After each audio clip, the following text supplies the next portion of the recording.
यदा भूत पृथक भावम एकस्थम अनुपश्यति तत एव च विस्तारम ब्रह्म संपद्यते तदा। जिस काल में साधक संपूर्ण प्राणियों के अलग अलग भावों को अर्थात त्रिलोकी में जितने जरायुज, अंडज, उद्भिज और स्वेदज प्राणी पैदा होते हैं, उन प्राणियों के स्थूल, सूक्ष्म और कारण शरीरों को एक प्रकृति में ही स्थित देखता है, उस काल में वह ब्रह्म को प्राप्त हो जाता है।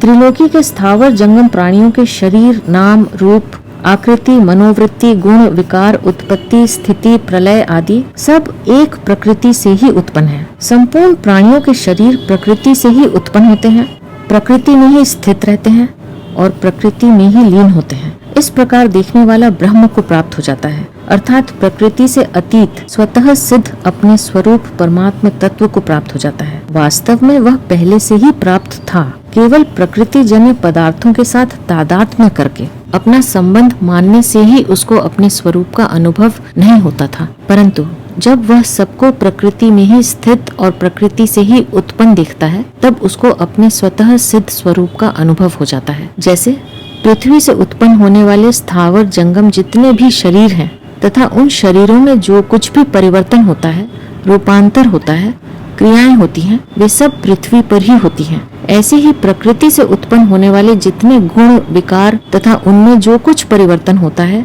घटना बढ़ना होता है, घट बढ़ होती है, वह सब की सब प्रकृति में ही होती है। तात्पर्य है कि जैसे पृथ्वी से पैदा होने वाले पदार्थ पृथ्वी में ही स्थित रहने से, पृथ्वी में ही लीन होने से पृथ्वी रूप ही है, ऐसे ही प्रकृति से पैदा होने वाला सब संसार प्रकृति में ही स्थित रहने से और प्रकृति में ही लीन होने से प्रकृति रूप ही है। इसी प्रकार स्थावर जंगम प्राणियों के रूप में जो चेतन तत्व है, वह निरंतर परमात्मा में ही स्थित रहता है।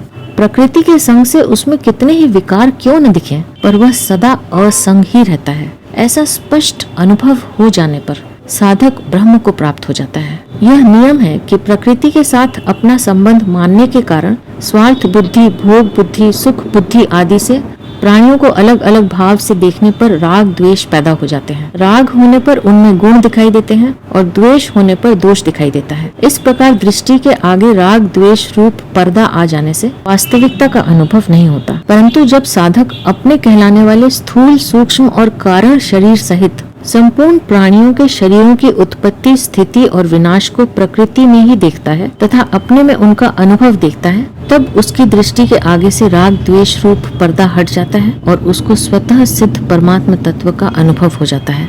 यहाँ परिशिष्ट भाव यह है कि पूर्व श्लोक में व्यक्ति की बात और प्रस्तुत श्लोक में काल की बात आई है। भक्ति के प्रकरण में भगवान ने